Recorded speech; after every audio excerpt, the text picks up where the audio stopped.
Good morning, everybody. Welcome back to Going on Daily Live here in this three-way show today with Kyle and myself, Becky. I mean, three-way in a weird way. I mean, in a threesome in a wholesome way. In a wholesome way. In a wholesome way. In a wholesome way. That's awesome. Oh boy. So we've got a good show today. We've also got like horrible news from yesterday. It's I'm hoping that we're gonna end this on a good note after yesterday. I'm just gonna dive into it just to get to it. Yesterday, Charlie Kirk was brutally murdered at a speaking event in Utah. Now Charlie Kirk was polarizing. People loved him, people hated him. I loved him. I like people who are bold regardless of social opinion, that aren't scared to speak what they believe is true, regardless of being canceled, and in this case murdered for it. It's like my feed is just absolutely full of it, and the amount of people commenting is celebrating is mind-blowing to me. Like, it doesn't matter what political side you're on. A person was murdered. A young dad with babies at home was murdered simply because people were offended by the things he said, because their feelings were hurt.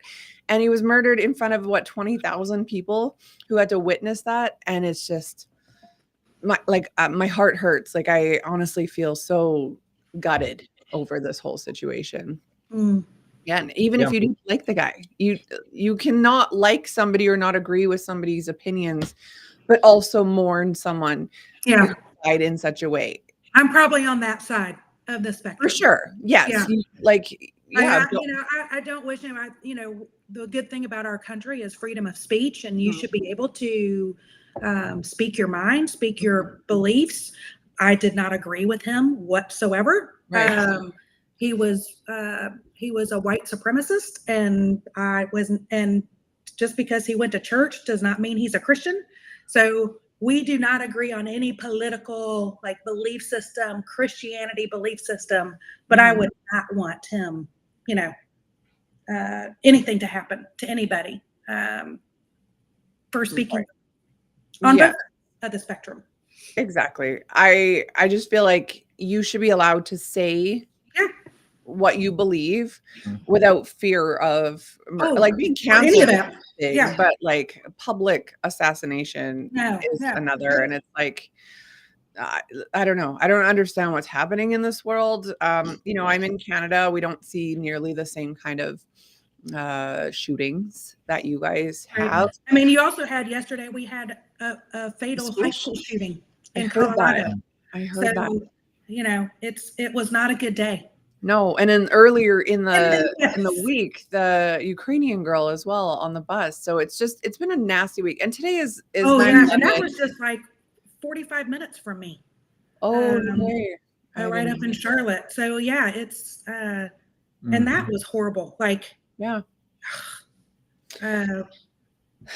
know this is not a political show. I know it's not a religious show. I know that we don't normally touch on these things, but I will just say it's like, you don't have to hurt people because they hurt your feelings. You're allowed to keep scrolling. You're allowed to move on. You're allowed to believe over there.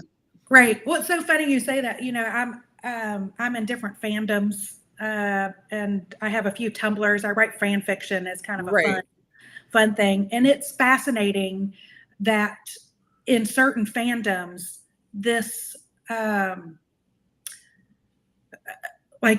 this entitlement that has happened, I think, in our country, with especially in fandom, there is all these factions that are going. I was traumatized because I watched the finale, or I watched that episode, and it was like it had a warning, and they're going, we need to cancel, that actor. We need to cancel that studio. How dare them show an episode with such trauma? Who wrote this? And I'm like, if you don't know what the concept of that TV show is that has the warning of 14 plus mature, it's giving you a warning. Don't watch it. the channel. But it's like they watch it, they absorb it. It's the same thing in fan fiction. You have to put in all these warnings, and then you'll still get hate, and you'll still get people that will, how dare you write that? And I'm like, you didn't have to read it. I told you what it was gonna. I had hashtags that said it was what it was going to be about. So I think they're like, we need to go through like this personal accountability, personal responsibility. Right. Like, Kyle laughs because he knows that it's not happening. I know. It's like, what's happened? What has happened? People are very bold behind a phone or a computer. Right. It has given them a completely new sense of entitlement.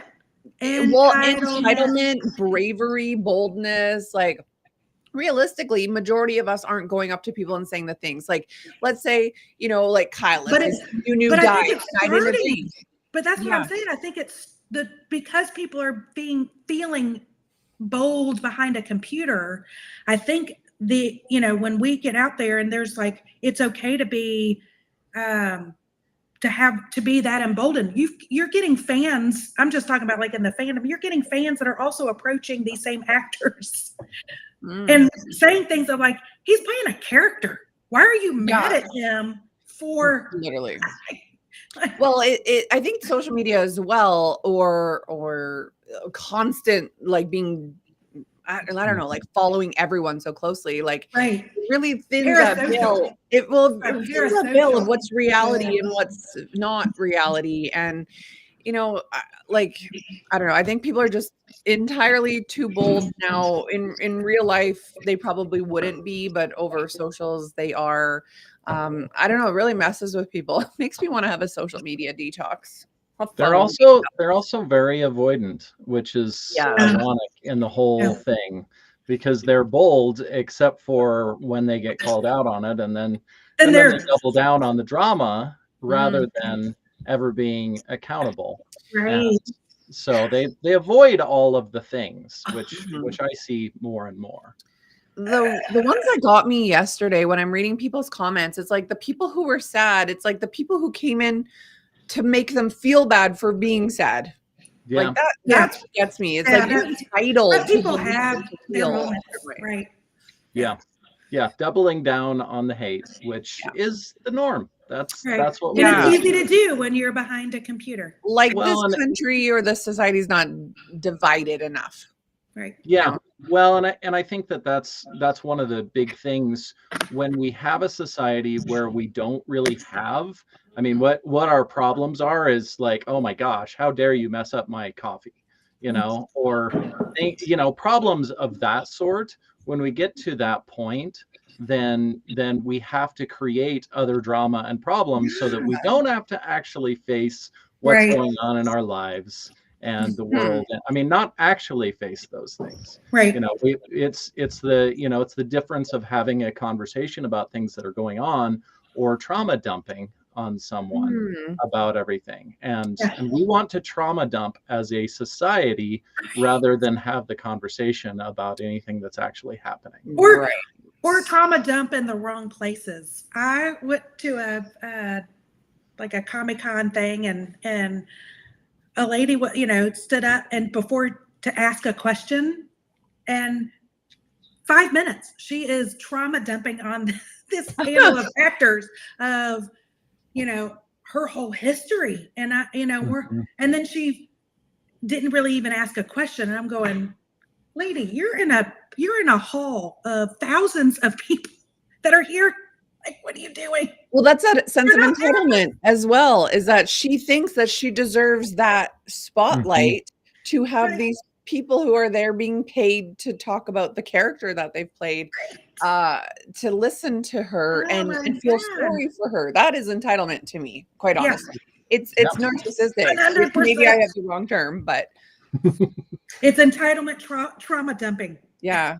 Well, I know, like, my kid will come home from school. She'll be pleasant all day, happy, whatever, comes home and is super mean to me. And I'm like, this is displaced feelings. You're not mad at me. I'm just a safe place. And it's like, but she doesn't want to talk about what's actually going on. Instead, she's just angry. And I think, yeah, society is really doing that. You're right. Avoidance for sure. We don't want to talk about what we're really feeling. I don't know. It, like, if somebody triggers you online, walk away. Something they're doing, or is it maybe something in you that's being nudged at? I don't know.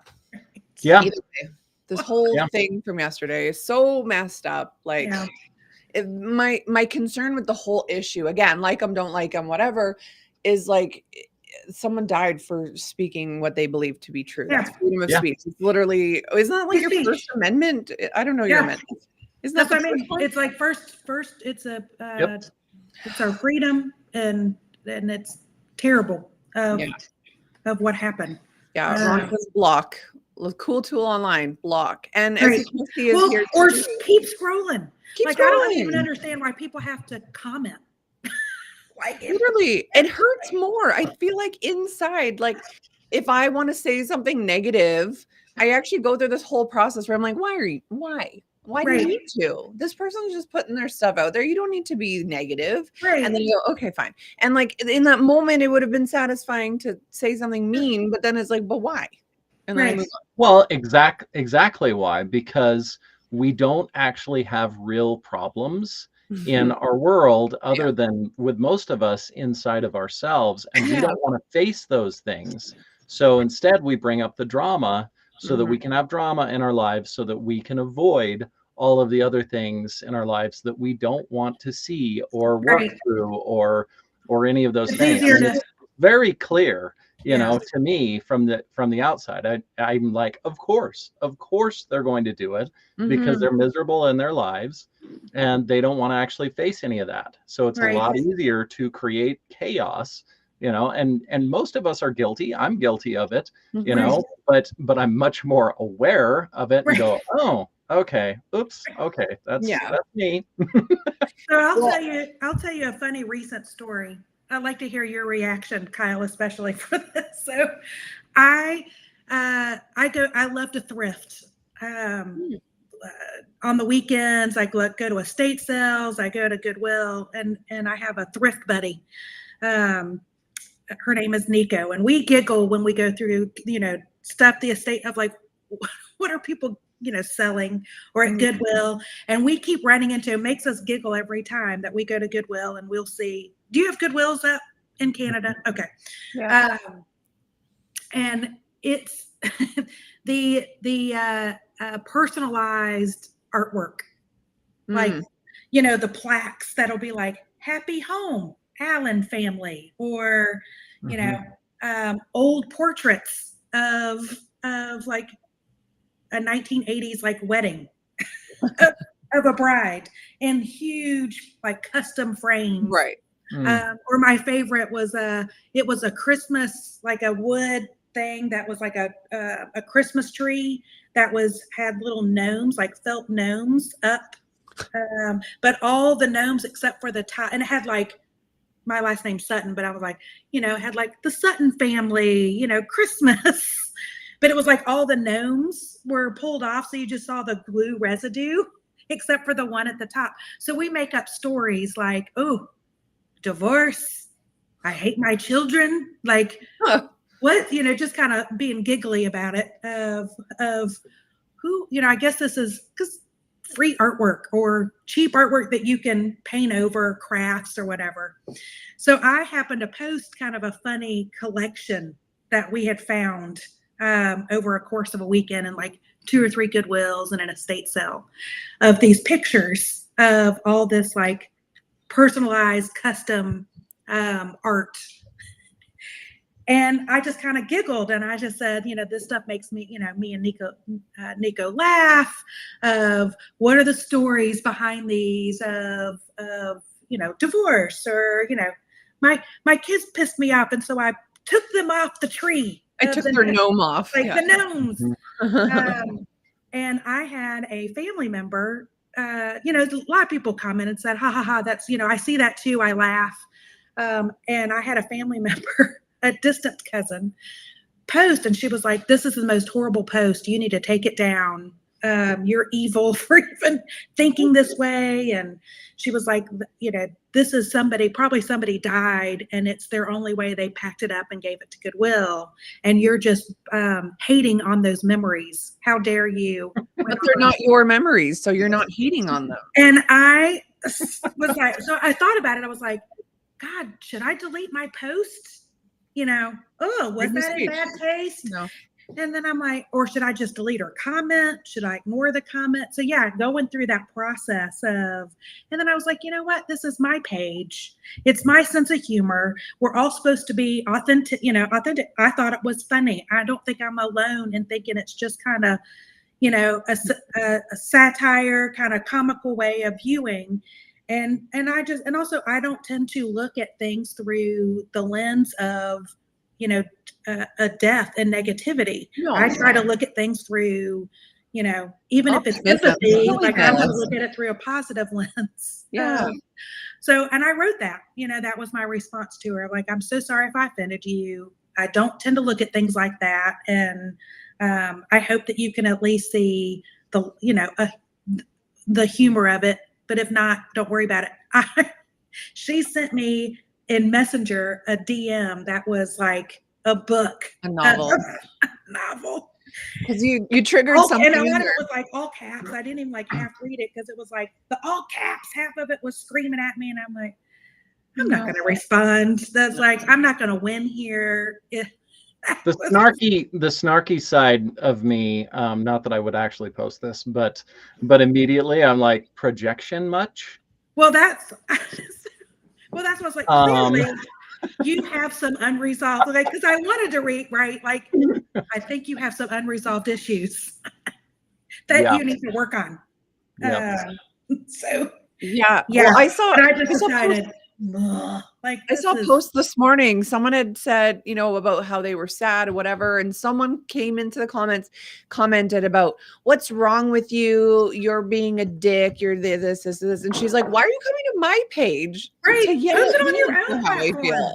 Yeah. Like, I think, I don't know. Some of these people think that they're like, I don't know, like the advocate for all the little people, like the advocate for the people who can't speak for themselves. Like, but once again, the dead person at Goodwill. Once again, it's the same thing. They have things going on in their life that they don't want to face. Clearly not happy. So yeah, and so they want to take it out on other people. Right. Well, they want to cause drama and project all of the things onto something else, right? It's just like your daughter being upset when she comes home and taking it out on. I mean, this is the same thing everywhere. It's all avoidance all the time. So and to answer Ron's, but yes, Ron, we are buying some of the stuff. You're buying it. Because it's a legacy. It's not, you're not making fun. You're well, we are kind of making fun because son is in college, and so they've decided, because we giggle about it a lot. They were like, "Ooh, can you start collecting it? Because we want to start putting it up in our living room as like whole like a collection of random art and portraits of people we don't know. These are now distant relatives, and it's a story. Now they can tell. No, I love that. But I buy some of that stuff really for the frames, because I'm like, these are nice custom frames. I don't need a picture in it, but have you seen the guy online that takes old art? Like, I'm picturing like those huge gold framed wood. That's what I'm saying. He draws and paints on them. And like sometimes he'll do like The Office, he'll do like Always Sunny in Philadelphia, he'll do Family Guy. Yeah, it's fun. He'll just like sneak them in. So let's say it's like The Last Supper, then he'll like sneak in like a couple different people. Like, it's kind of funny the way that he does it, because it still looks like classic art, but it's got a cool little modern twist. And it's a cheap, because I'm telling you, you go to Goodwill, you get a nice, like one of those custom gold frames that you could paint over, the picture if you wanted, or you take out, but they're like $3. Your Goodwill must be cheap, because mine is not. It is like a business. We have something called Value Village, which is the same. We have both Goodwills. I was at Value Village a couple months ago. There was I kid you not, a ripped gift bag where how the handles come out. It had all been taped up. The tape was ripped. like $3 for that. You can get it cheaper at the dollar store. And then there was an empty Corona bottle. It wasn't like a reusable bottle. It was recycling. It was like $2. Like, who's pricing this shit? Sorry, I don't swear on the show, but it was shit. We said penis last week. I think you could. We said it a lot. We said anus last week. So yeah, we can cross the boundaries a little bit here. Oh, Cher knows the VV boutique. That's right. Valuable. So overpriced. It's crazy there. It's junk. Anyways, we have literally it's trash. It is it's literal garbage. Christy is here. We haven't even acknowledged her yet.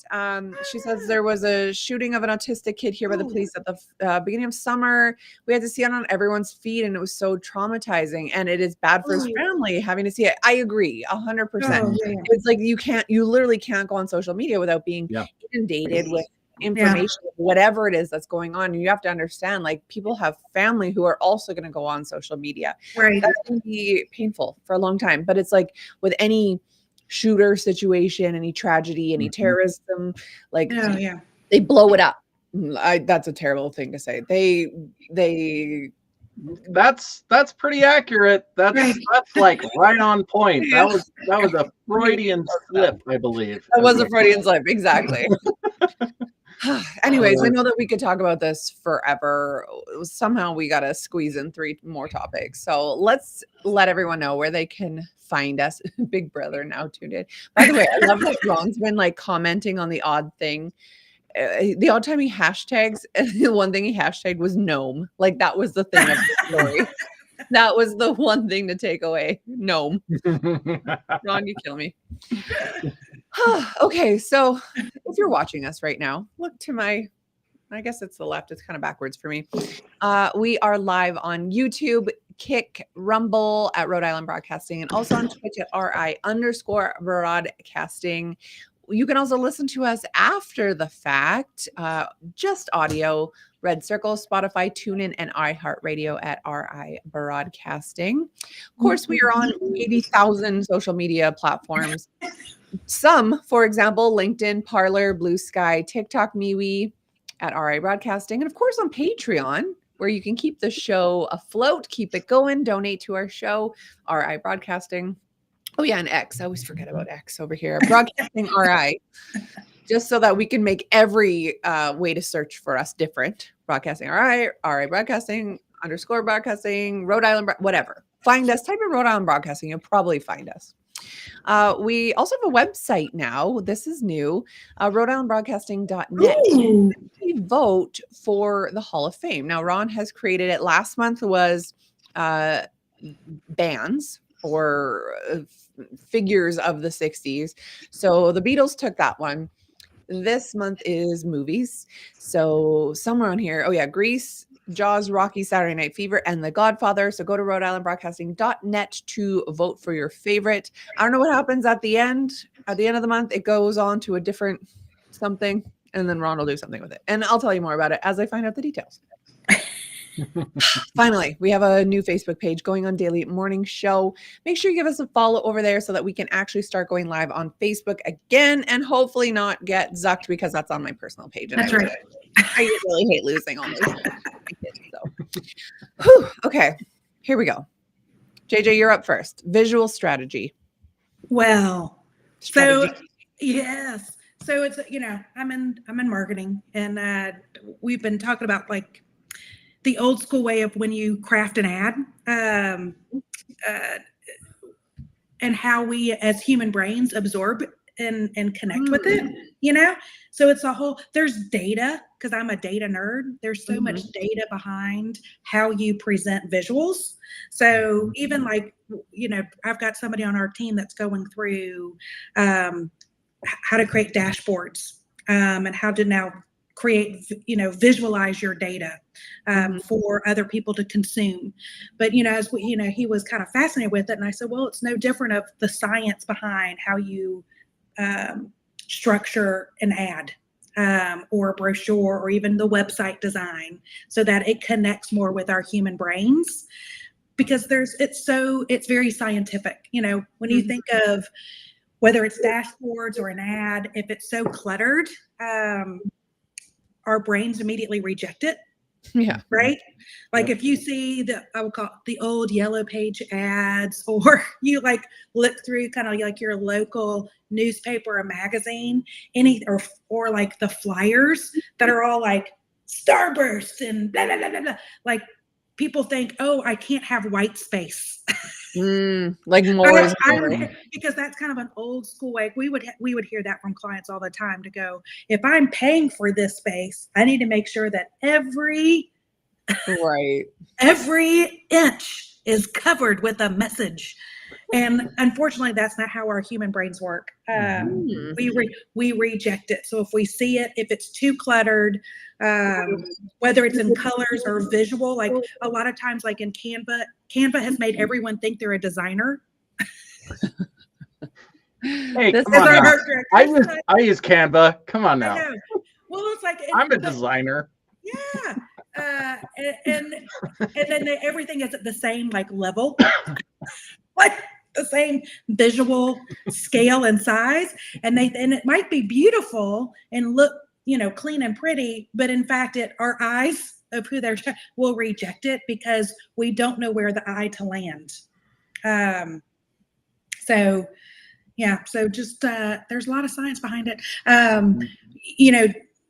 Our human brains, like when we see any kind of ad, flyer, whatever, direct mail piece, we immediately look at like the headline, like what's the main headline. If there's too many headlines that are all the same visual size, we reject it. We don't even read it.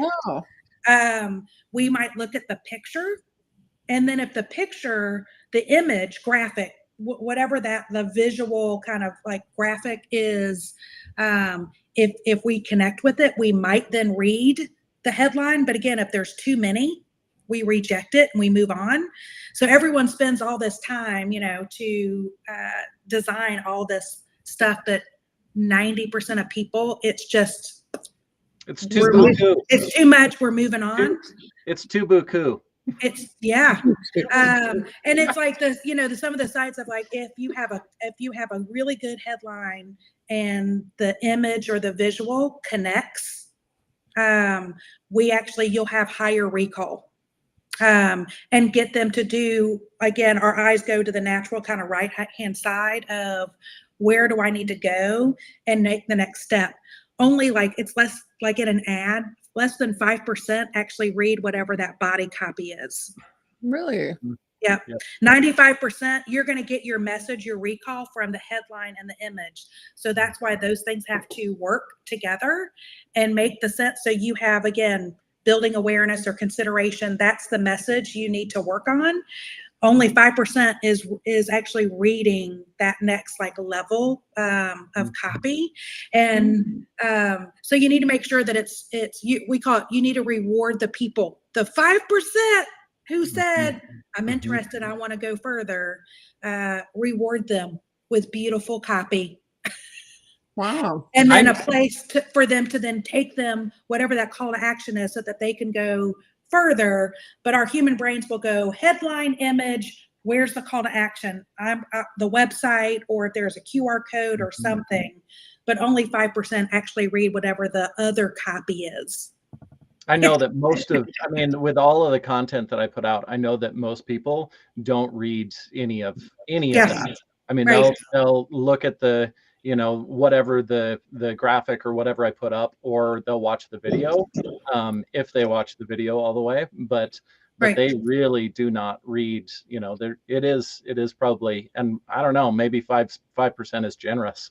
Yeah. Well, I think it's probably less now than it used to be.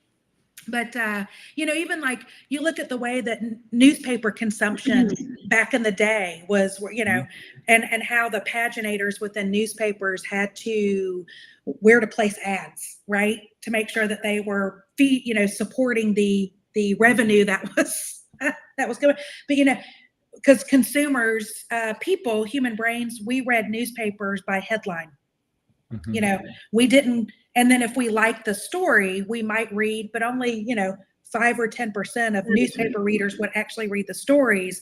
They just read headlines, which is then, if you look at digital and the transformation of the landscape, that's what clickbait has come from, because that's how we were trained in, as our human brains were trained in newspapers, were headline, headline, headline. And now you know, that gets translated to digital newsletters. It becomes headline, headline, headline. Well, how am I going to read further? And especially when reporters and journalists and content creators within the media, you know, landscape, they're only paid by the eyeballs and impression that gets them to read the story. So the clickbait then was then born of, I got to create a headline that's going to get people to click and read, even though my story has maybe nothing to do. Oh, I hate that. Right? I hate it so but much. that's how that was born. If it bleeds, it leads. Rewarded and incentivized that behavior. Yeah. I hate that. Fascinating on the media consumption landscape. So I could talk about it all day. You want data? Like we need to hire you to optimize our businesses here. Absolutely. Can do it. That's cool. But yeah, but that's the, you know, and now, you know, we build dashboards for companies, and even trying to, how to emphasize the graphs and the data, right? So even in like the visual, what's the data that you want them to see? And then, so you might use different color variations or white space within a dashboard to get the executives to go, here's the 3 graphs you really need to pay attention to. But maybe over here, I create a visual dimension of like a ghosted back or a different color that might be grayed out, but they'll skip it because I really needed them to focus on something down here. So even kind of using the eye to, because at the end of the day, it's a visual strategy of how am I communicating my story, my data, my connection with whoever I'm trying to connect with. But visual strategies, there's data and science behind color, the use of white space, and making sure that you don't have everything at the same dimension, because we reject our human brains. Good to know. There you go. You go. Well, I love that. It's like free marketing advice from a marketing expert. So thank you. You're welcome. That's Christy fascinating. Says, I got taught that in my handwriting class in college. Have a catchy title to interest people. I once used Peter Frampton is Jesus Christ. Oh my word.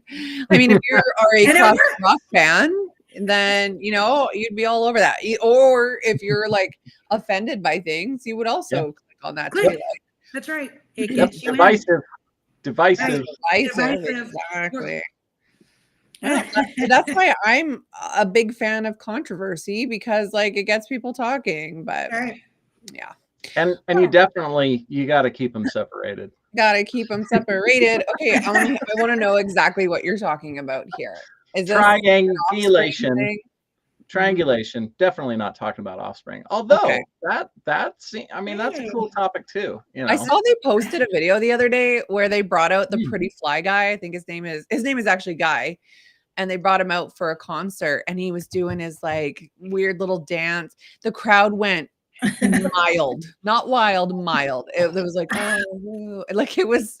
I think they expected it to be this like great uproar, and it was like, they're like, we see better than that on TikTok every day. Yeah, but like, I mean, for someone like me who loved that song in '98 or '99 or whenever it was, to see like that same guy come out in the same outfit and dance around, doesn't even look like he's aged a day in 26, 27 years. It was hilarious. I loved it, but apparently others didn't. It totally reminds me, and that's a long time ago. I went and saw James Taylor here locally. And where did you see him? In Pocatello, Idaho. Oh, yeah, wild. When we were still having concerts at the Mini Dome there, but a friend of mine was working the stage, and he said that was the most geriatric stage rush that I've ever seen in my life. And I was that was exactly what I was thinking about. You know, you're like, they went mild. You know, they went mild. They're not throwing their underwear on stage; they're throwing their Depends on stage. So yeah, they're perhaps that was all they got. All they got for their reaction. But I just feel like the people who go to an Offspring concert are my age. You know, they're not 75 throwing their Yeah. diapers. Like they're my age. They're millennials. Or Gen X is what's one above me. Gen Z. Gen X. Yeah, these are the people going. These That's people me. love to rock. Exactly. Yeah. We love to rock out, but Yeah. maybe I'm wrong. Maybe. Yeah. So triangulation, which I mean, it fits right in, boy, with Yes. everything that we're talking. I'm not talking about political, but triangulation is used a lot in families, and that's a big thing with with toxic people, and of course, this is because it's much easier to cause chaos and drama than so Offspring and Jackson Hole in '98. It was a small venue. It was awesome. Yeah, I'm jealous. I would have loved to have seen Offspring. I have not seen them. Yeah, but yeah, it's a way to keep everyone separated, and that's really because especially for toxic people, they don't want anybody to have a good relationship. They want to have the best relationship with everyone, or what is perceived as the best relationship with everyone, but they don't want anyone else to have good relationship. Oh no. Oh.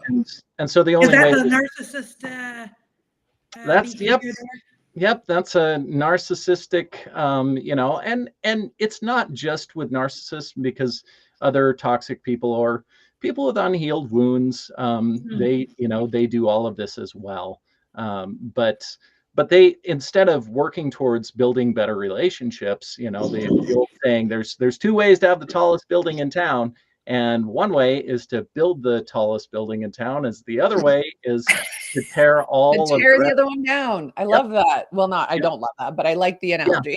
Yeah. And so what they do is, instead of building the quality of relationships that they have, is they create drama and chaos amongst everyone else and get them fighting with each other, so that they don't have good relationships.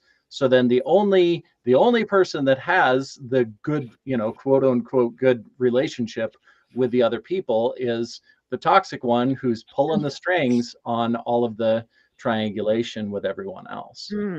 So, and that's, with family dynamics, or out in the world, workplace, or, hate to say, but, political, religious, any of those areas, because it's prevalent everywhere. And really a lot of it comes down to they don't want to be found out for being the toxic individual. Right. And so if they can create fighting amongst everyone else, then they'll be too busy with fighting and drama and chaos, right, and all of those things. They throw it out there. Are they the pot stir? Is that what we call them? Yeah, I mean, that's definitely, I mean, and we all stir the pot a little bit, I think, depending on the situation, but and I think it's different. It's a subtle difference, but there's a distinct difference between stirring the pot a little bit and triangulating everyone else against themselves. And so it's something to watch out for, because it's used on all of us all the time in all kinds of different areas of the world. So what do we do? What should our actions back? Just keep scrolling, walk away? How do we react to that? What should we do? I think the biggest thing usually always is first just take a deep breath. And are we leading ourselves into more drama and chaos, or are we going to take a moment here and take a deep breath? Okay, why am I reacting to all of this? Is someone else creating all of this for me to react to? Right. Am I actually angry with these people, or this? What am I angry about or upset about? It's most of the time we can work through all of this if we take a deep breath and ask some questions. So lead with empathy, lead with grace.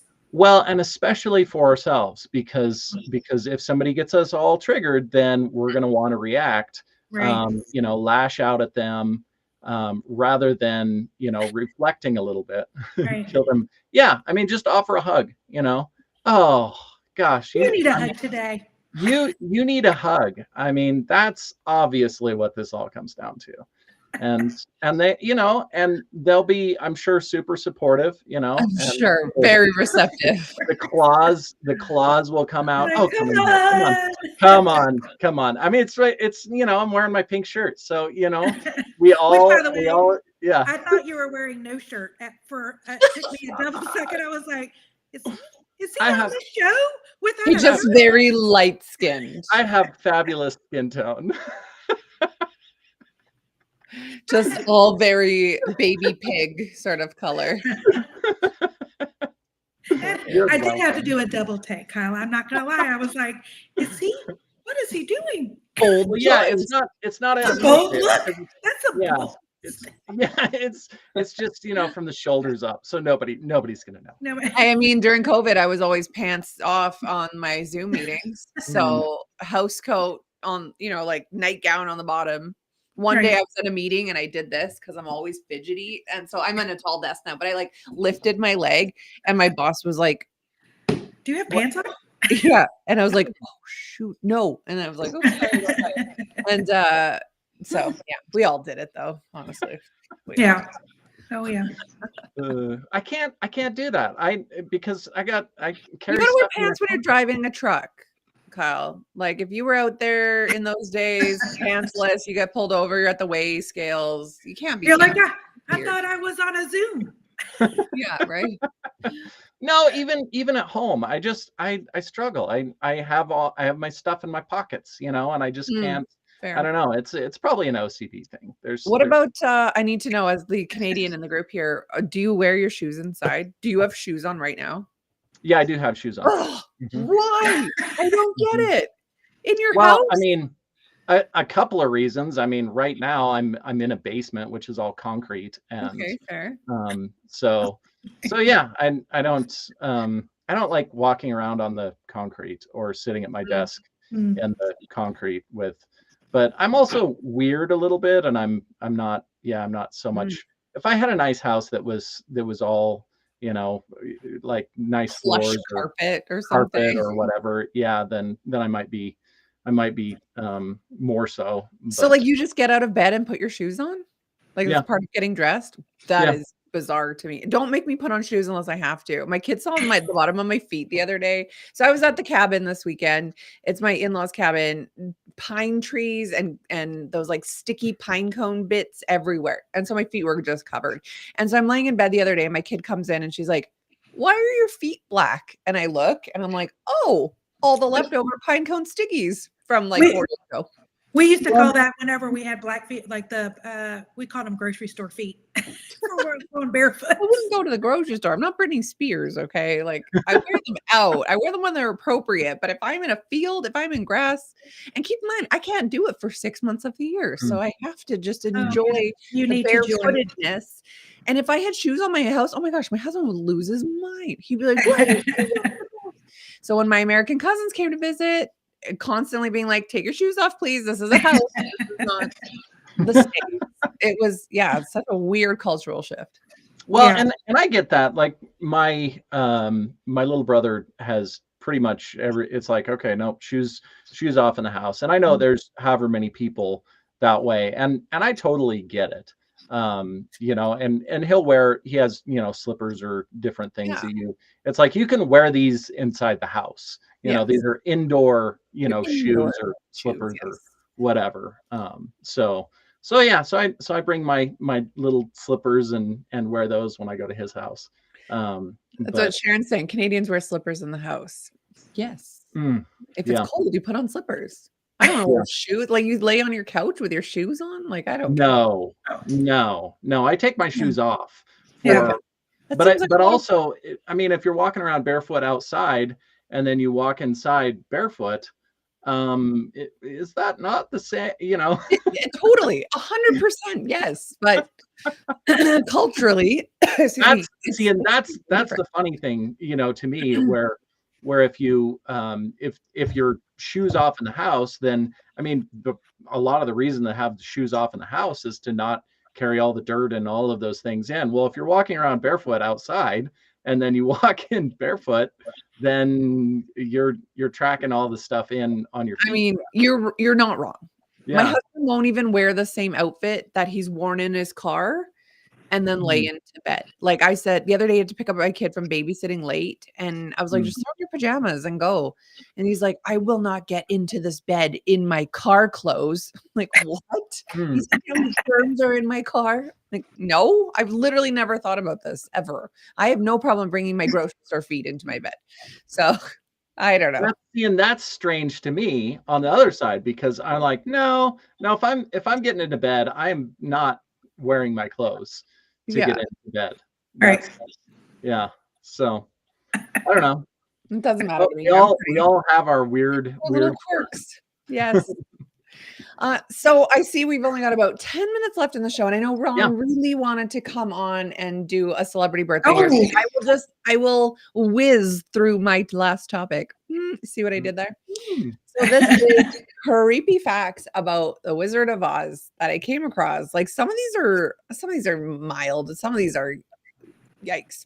So the studio executives at MGM treated Judy Garland so terribly that they referred to her as fat little pig with pigtails. And keep in mind, this girl was like 14. You know, JJ, for you and I who have 14 daughters. We have 14 daughters. Imagine if we just called her fat little pig all the time. And she was tiny. Yeah, tiny. Fat, maybe fat of that time, but like in today's standards, like a size 4, maybe? Right. If that. Crazy. Also a size 4 then. That's like a size 0 now. Yeah, totally. Yeah, she was little. So you know the green makeup that the Wicked Witch wears on her face and hands? Well, apparently it was so toxic, excuse me, that Margaret Hamilton, the actress, was put on a strict liquid diet to avoid accidentally getting the paint in her mouth. So like, don't worry about the absorption. Only don't get it in your mouth. Wow. Because what is it, the 30s? Is that what 20s, 30s, whenever it came out? So, 30s, right? No, I don't know. I think maybe 30s. The face mask that Ray Bolger wore, so that was the scarecrow, was made of rubber, and it was so heavy and tight, it nearly suffocated him several times.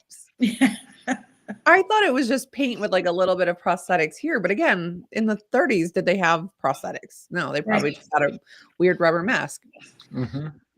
The snowstorm. So remember when they're in the poppy field and they're high as kites? They pretend like they're sleepy. They're not. They're high as kites on opium. And then the snow comes and then they wake up. Oh, Chrissy's saying that Judy Garland actually developed an eating disorder because she was told she was fat. Yeah, because she was called a fat little pig.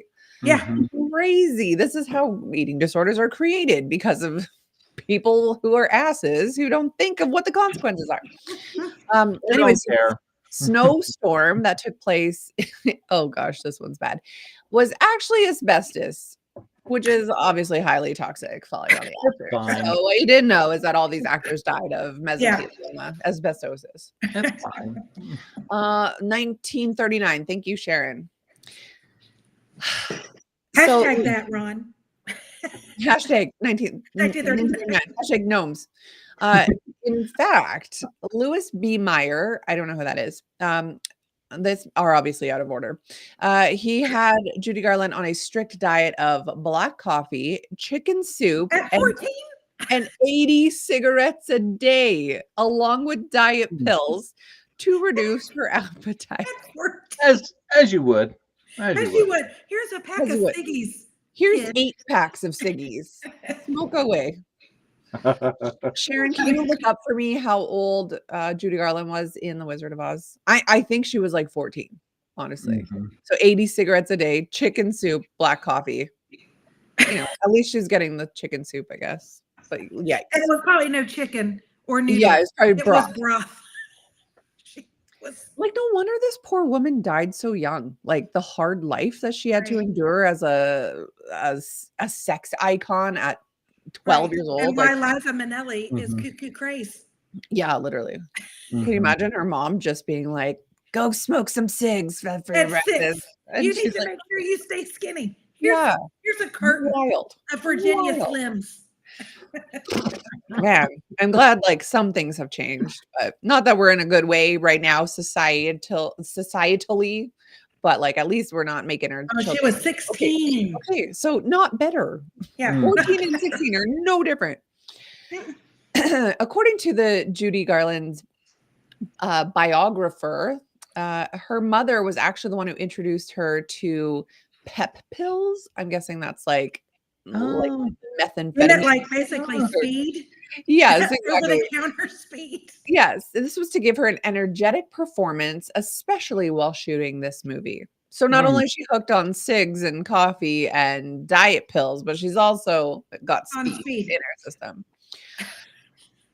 Oh my God. Like everything I'm reading, I'm like, this is horrible. Like maybe creepy wasn't the right word. Maybe like ridiculous. The male actors who played the Munchkins would often torment Judy Garland on set, and some allegedly sexually assaulted her by putting their hands under her dress. So add sexual abuse on top of it. Okay. In fact, a lot of these Munchkin actors were so bad that the MGM employee or that an MGM employee was assigned to watch over them like a chaperone. And several of the actors ended up getting arrested between shoots. Like they were like, we need little people. It doesn't matter where you got them from. And so bring them. Oh, they're rapey? No problem. The actors who were paid them or played the Munchkins were actually only paid $50 a week. Probably back then that might have been good. I don't know. Maybe it seems like not very much. I'm not sure. The currency exchange here. I think Judy Garland probably only got paid that much. Yeah, she probably didn't even get paid. She got paid in cigs. So her mom got paid for sure. How do you afford to buy pep pills? You gotta, take your kids' money. So although the studio used that toxic paint on its actors, they decided to go for a safer route when it came to painting the colorful horses at Emerald City, of course, because protect your animals, not your actors. For that effect, for the horses of a different color, they used Jell-O powder. So that's kind of like a wholesome part of this. Not creepy, wholesome. So the translation, so $50 in 1939 is about $1,162 today. I mean, that seems like pretty good work for like a small scene in the Munchkin movie. Or that's the Munchkins movie. And you get to be inappropriate with an underage girl. Yeah. Too, I guess, apparently. You get to live your best life and get $1,100 for it. I don't know. I think that was paid pretty well. Yeah. Yeah. And put up with a lot. Yeah. Apparently. Yeah, apparently. So Margaret Hamilton, again, the lady who played the Wicked Witch, suffered such severe burns on her face and hands after a stunt went wrong. It looked as though someone had taken the top of her hand and peeled it like an orange. And then they would have put that green poison on top of it. Like, I'm sure they didn't let it rest. Yikes. Buddy Ebsen. Showbiz. Yeah, right. That's showbiz, baby. Oh, man. Buddy Ebsen, he was originally cast as the Tin Man, but the aluminum dust in the makeup was so toxic that it nearly choked him to death. So he was replaced by Jack Haley. Who then died of aluminum poisoning. Yeah, literally. I'm sure of it. The Cowardly Lion costume. Okay, Sharon, I'm going to need you to look up if this is real.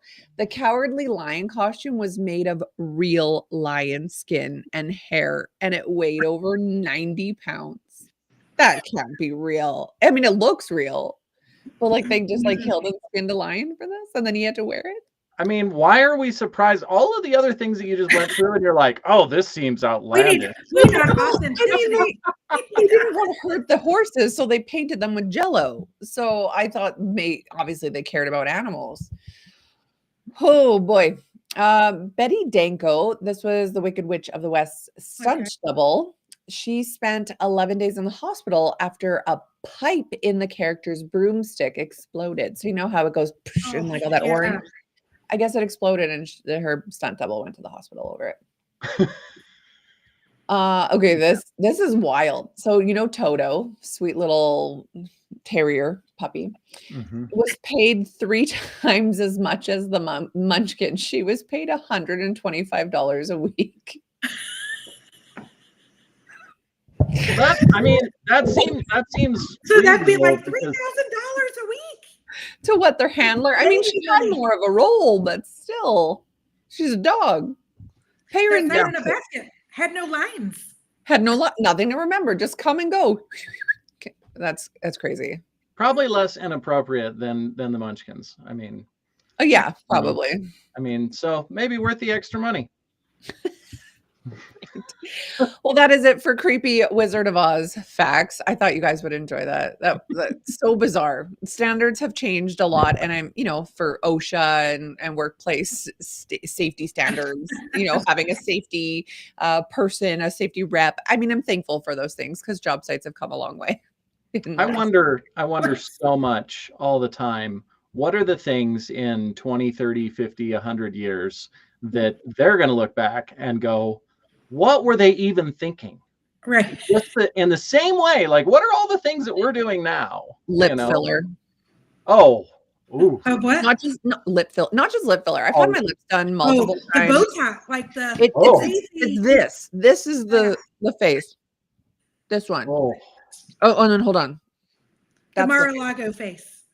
I don't get it. Like the Kardashian face, but like the Kardashians even look bad. But like the people who are not as rich as them, who are going to discount filler, they look like, I don't know. Right. It's bizarre. Everyone looks butt fillers. I don't get that. I don't know where the face cancer came from. Where did all this face cancer or just cancer in general? I actually saw a thing online yesterday that said there was a woman who's been getting filler over the past 6 years. She's had 12 vials. So I mean, a vial of filler is 6 to 9 months kind of thing. So she's had 12 over the last 6 years. It did an MRI scan of her face.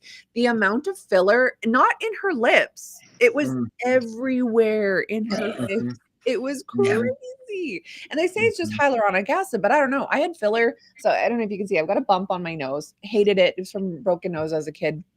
I tried to get filler here to build up the bridge so that it'd be more straight. Well, it looked like Owen Wilson. It was like all mangled and it hurt. It still hurts. It's been 3 years and it still hurts. And I've had it removed 3 times and it just continues. Like sometimes you can see it's like a bump or like a weird spot there and it still hurts 3 years That's later. Filler? Yeah. And that was the last time I ever decided to have filler. No more lips, no anything. I go the odd time I'll be at a place and they'll be like, oh, you look really good with this. I'm like, no, thank you. I don't want to look like Owen Wilson again. My body doesn't like it. Yeah. Yeah, probably rightfully so. I mean, yeah, totally. I know I'm on this like quest for health and then like the odd Botox, but like balance. Castor oil, baby. Castor oil. Yeah, castor oil and Botox in one harmonious, weird little package. But as you can see, I have nothing right now. I'm au naturel right now. So, okay, so that gives us 1 minute for Ron to do his celebrity birthday. He was so excited about this. So, Ron, come on in. Join our show. This better be the best freaking celebrity birthday that you've done for the build-up. We weren't even allowed to Google. I know you're going to appreciate this tremendously, Becky. Okay. Tremendously. Okay. So it's obviously a rock star of some sort. Sure. Hey, what happened to my graphics? All right. So celebrity birthdays, you get to play at home and all of you have to choose your favorite of this list. Oh. All right. Not the most popular, your favorite. Your favorite. So we have some, like Tom Dreesen, the comedian. Happy birthday. Jack Ely from The Kingsmen, the singer, lead singer. Oh. Okay. Jeff Sluman, the golfer. So if any sports fans out there. John Morse, the drummer for Culture Club. Oh, a real who's who on this list. Yes, right. Mick Talbot, the keyboardist from Style Council. Do you remember them? Barely remember them. Richard Ashcroft from The Verve. He was the lead singer. Ed Reed, safety from the Baltimore Ravens, Hall of Famer. Tom Landry, the famous football coach.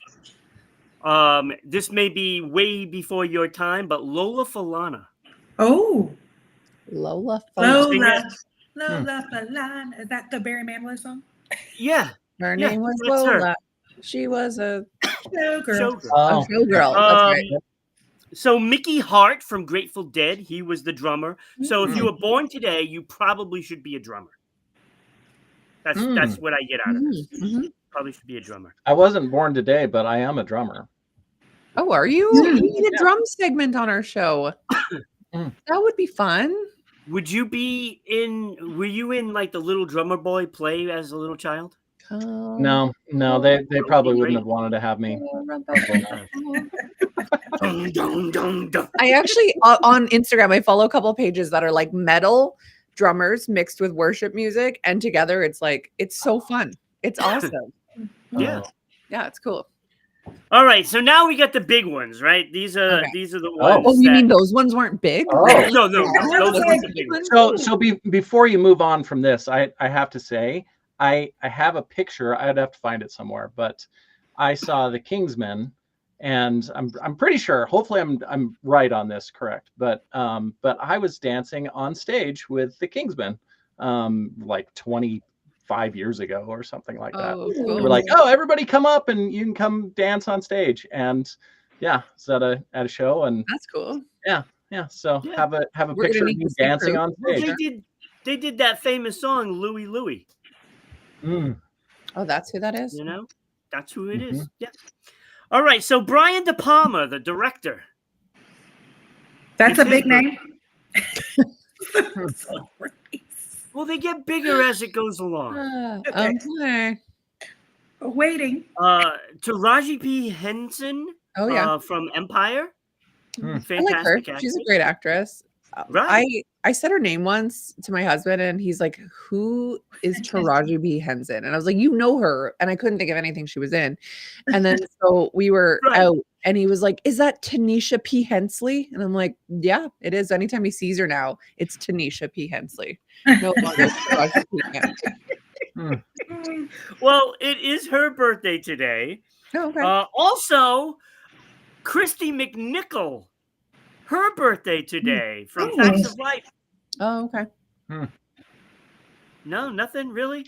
I don't think I've I'm known aging any of these. myself, I guess, Like, because only- I know who that is. crush on her. I'm waiting for the big celebrity. I was born in the late 80s, so I don't know. All right, well, maybe you'll like this one. Tommy Shaw from Styx. That's what I was waiting on. I There do we love go. Sticks. Yep. I love Tommy Sticks. Shaw is a great guitarist. Okay, I'll take that. Also, same birthday, Harry Connick Jr. That's a good one. It's a good It's a one. good one, right? Yeah. But Becky, nothing will compare to this. Okay. Well, I don't know. I love Sticks like This a is- whole lot. This is going to knock your socks off. Yay. She's not wearing socks. Happy We already talked about birthday, it. Ludacris. I love Ludacris. Not as much as Ron. Not as much as Ron, but I do love Ludacris. So happy birthday, Come on, Ludacris. it's Luda. Because Ron loves Ludacris more than anything, more than Martin Luther King Jr. He made that very clear once. Yes, I did guys make tried that that very well. clear. Martin Luther King was number 2. He's not better than Ludacris. I'm sorry. Yeah. The most famous people from Georgia. Number 2, Martin Luther King Jr. Number 1, Ludacris. All right, so Hilarious. that's the list of birthdays. I love it. So what are your favorite? So you gotta give me your favorites. Harry Connick Jr. I'm gonna go with that golf guy whose name you couldn't pronounce. Well, I couldn't pronounce it because Okay. I wrote it down so quick. No, I'm I going couldn't with read Luda. it. It's Jeff Sluman. Ludacris for sure. Love Luda. Really? Yeah, love it. I get my gangster self out every time it's on, and Kyle, come on, Kyle. You know, Don't be shy. I'm like, I don't He's know, bowing out. like most bowing of out. any, I'm out of the loop, I guess, as usual, probably. But the guitarist from Styx for sure. Yeah, that's a good Tommy one. Shaw. Tommy Shaw. Yeah. You know Moby's birthday is today. Oh, Moby. That's cool. Oh, I missed that one, I guess. Yes. I didn't consider it very interesting. No, I mean, you had other non-interesting people on there, so Yeah, so this was a tough one for me because I was torn. Despite Ludacris being my favorite, rapper and person from Georgia, apparently. Your favorite person ever. It was tough because I love Styx. Mm-hmm. And I have to go with Tommy Shaw. Mm-hmm. I have to. Cool. Mm-hmm. Like I grew up Yeah. on his music, Yeah. I had to go with. And sorry, Luda. Look, no offense, but I mean it's Tommy Shaw. I mean, Yeah.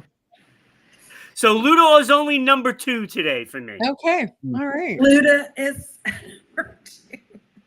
For But I first do time love ever. Ludacris, though. Yeah, I he's love his music. Love it. Amazing. All right. Well, thank you for that. All right. Ciao. Bye. Oh, he's popping off. Okay. Well, And then that's he, it He's for- out of he here. goes. And then Then he's he gone. disappears. Okay, so that's it for today's show. Thank you everybody for being with us. We've gone, a few minutes over, but that's okay. Make sure you follow us on these socials here to watch us live. Be back on Saturday when you have Ira, Lena, and JP. That will be a good show. And Sunday with Kenny and Ron. Goodbye. Thanks, guys. Bye. See ya.